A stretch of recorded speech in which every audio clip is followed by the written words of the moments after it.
भीष्म गीता में अर्जुन को भगवान भीष्म पितामह बाणों के सैया पर पड़े रहकर कहते हैं, अरे अर्जुन, 4 तरह का भोजन बेकार होता है। पहला, जिस भोजन की थाली को ठोकर लग गई वो नाली में पड़े हुए कीचड़ के बराबर होता है। दूसरे नंबर का भोजन, जिस भोजन की थाली को कोई लांग कर चले गया वो भोजन भ्रष्टा के बराबर होता है, गंदगी के बराबर। तीसरे नंबर का भोजन, जिस भोजन की थाली में बाल पड़ा हो, केश पड़ा हो, वो दरिद्रता देने वाला होता है। और चौथे नंबर का भोजन अर्जुन, अगर पति और पत्नी अगर एक ही थाली में भोजन कर रहे हैं तो वो मदिरा के तुल्य होता है। यदि पति और पत्नी एक ही थाली के अंदर बैठकर भोजन कर रहे हैं तो वो मदिरा के तुल्य है। भीष्म गीता कहती है, अर्जुन, पति के जीवने के बाद अगर पत्नी उसी थाली में भोजन करती है तो चारों धाम के प्रसाद से बड़ा महाप्रसाद बन जाता है। और यदि पति और पत्नी का नियम है कि हम दोनों तो साथ ही भोजन करते हैं तो हाथ जोड़कर निवेदन है, साथ भोजन करो, मना नहीं है, 2 थाली अलग अलग लगाओ।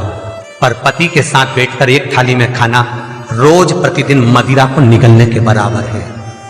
मदिरा को कई लोग कहते हैं एक ही थाली में भोजन करो तो प्रेम बढ़ता है, प्रेम बढ़ता है। शिव महापुराण की कथा कहती है, पति और पत्नी अगर एक ही थाली में भोजन करते हैं, एक ही थाली में अगर पति और पत्नी भोजन करते हैं तो उस घर की दशा देखिएगा। उस घर के बच्चे कभी भी विद्या में उत्तम नहीं निकल सकते, उस घर के बच्चे कभी भी सत्मार्गी नहीं निकल सकते, मार्ग से विचलित ही निकलेंगे, क्योंकि मदिरा के नशे में पैदा हुए हैं। तो सुन अर्जुन, सुन, यदि बेटी कुंवारी है और बाप के साथ में बैठकर भोजन करती है तो उस बाप की कभी अकाल मौत नहीं होती है, क्योंकि बेटी बाप के काल का हरण कर लेती है। बेटी कुंवारी है, बेटी की शादी हो जाए जब भले वो पिता के साथ भोजन ना करे क्योंकि गोत्र बदल गया, पर बेटी जब तक कुंवारी है बाप के साथ बैठकर भोजन करेगी तो बाप के काल को हरण कर लेती है। ये उसी तरह जैसे एक गाय ब्याह गई हो और एक गाय कुंवारी हो। महाराज, ब्याही हुई गाय का गोबर से लीपने से ज्यादा फलदायी होता है कुंवारी गाय का गोबर से लीपना, वो ज्यादा फलदायी होता है बछिया के गोबर से लीपना, कुंवारी गाय के गोबर से जो ब्याही ना हो। कितना कितना शास्त्र प्रमाण देता है महाराज। कई लोग दुखी भी हो रहे होंगे आज हमारी कथा सुनकर कि भगवान गुरु जी आपने कह दिया कि एक थाली में भोजन मत करो और हम तो इतने साल से करते हुए आ रहे हैं और अलग अलग करेंगे और ऐसा और वैसा। कई लोग तो चैनल ही बंद। शिव महापुराण की कथा कहती है, यदि आप भगवान विष्णु के मंदिर गए हो, सत्यनारायण भगवान के मंदिर गए हो, राम मंदिर गए हो, कृष्ण मंदिर गए हो, दत्त मंदिर गए हो, किसी भी देवता के मंदिर में जाते हो, वहां का प्रसाद आप 15 दिन 20 दिन तक रख सकते हो, पर शंकर का प्रसाद रात भर नहीं रखाता। क्यों? क्योंकि शंकर का प्रसाद एक दोपहर संध्या तक आपका है, रात्रि को 9:15 तक शंकर का प्रसाद आपका है साहब। शंकर भगवान ने जब 12 की रचना करी थी, घड़ी की रचना भगवान शंकर ने करी, तिथि और समय की रचना भगवान शंकर ने करी।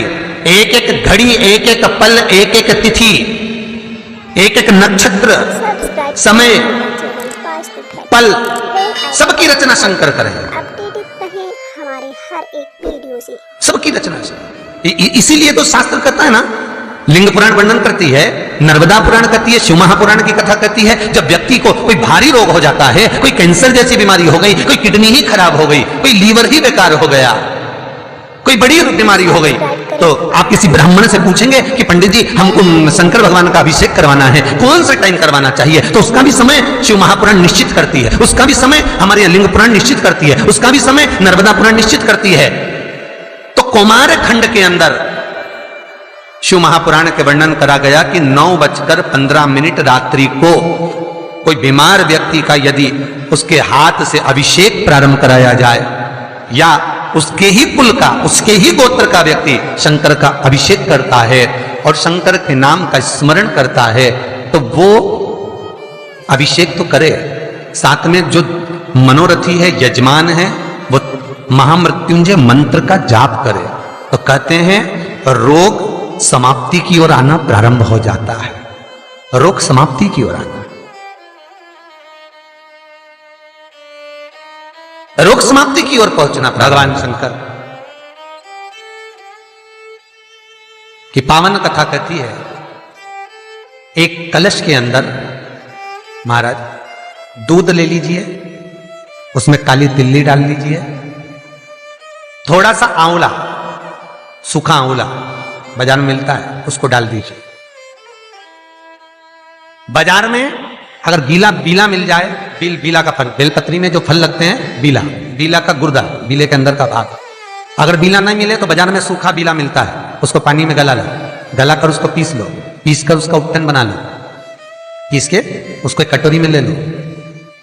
उस उपटन को, जल के पात्र को, जो व्यक्ति घर में बीमार रहता हो या जिसको बुखार ज्यादा चढ़ रहा हो, उतर नहीं रहा हो, निमोनिया जैसी बीमारी हो, बड़ी से बड़ी बीमारी भी अगर आपको घेरी हुई है, तो आप अपने हृदय चित्त से स्पर्श कराकर, कोई पलंग पर पड़ा हो तो उसका हाथ का स्पर्श करा, जो स्वस्थ है उसके ऊपर से उतार कर भगवान शंकर को ले जाकर वो बीले का उपटन शिवलिंग पर लगा दे, और जो जल है वो शंकर जी को समर्पित करें।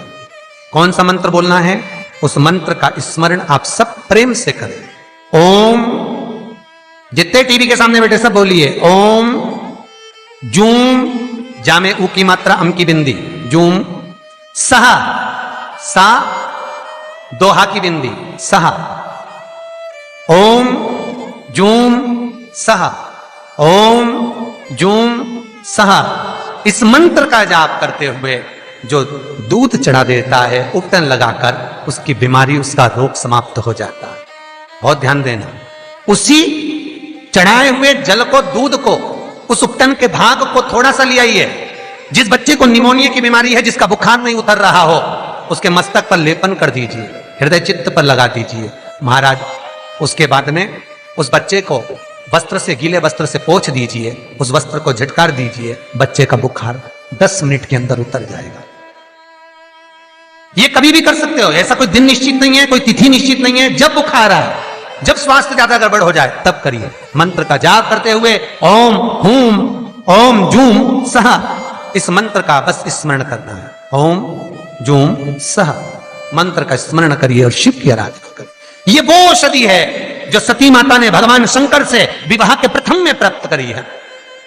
यदि कहीं से 5 मुखी रुद्राक्ष मिल जाए और 5 मुखी रुद्राक्ष को तांबे के कलश में जल भरकर उसमें डाल दो, किसी चम्मच से उस रुद्राक्ष को निकाल लो आधे घंटे डालने के बाद, महाराज शमी का एक पत्ता, शमी पत्र, और शमी का एक पत्ता ले जाकर, शमी पत्र को ले जाकर शिवलिंग पर रखकर 5 मुखी रुद्राक्ष का जल अपनी कामना कर कर